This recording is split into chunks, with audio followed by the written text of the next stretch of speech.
நேற்று afternoon lunch பண்ணுறதுக்கு முன்னாடி கொஞ்சம் மாவு தீந்துருச்சு. சரி ஊற வச்சிடலான்னு சொல்லிட்டு இட்லி தோசைக்கு தான் மாவு ஊற வச்சிட்ருக்கேன்.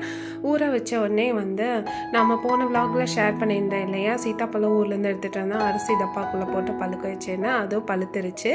ஸோ மத்தியானம் லஞ்சுக்கு பச்சைப்பயிறு ரசம், அதுக்கப்புறம் கோவக்காய் பொரியல் தான். கோவக்காய் பொரியல் எப்படி பண்ணலான்னு பார்க்கலாம். ஃபஸ்ட்டு எண்ணெய் ஊற்றிக்கலாம், கடுகு, கொஞ்சம் சீரகம், பெரிய வெங்காயம், கருவேப்பிலை போட்டு நல்லா வதக்கிக்கலாம்.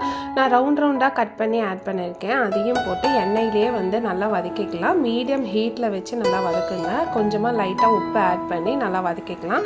சைடில் அதுக்குள்ளே ரசம் ரெடி ஆச்சு. அதுக்கு ஒரு பொடி ரெடி பண்ணணும்.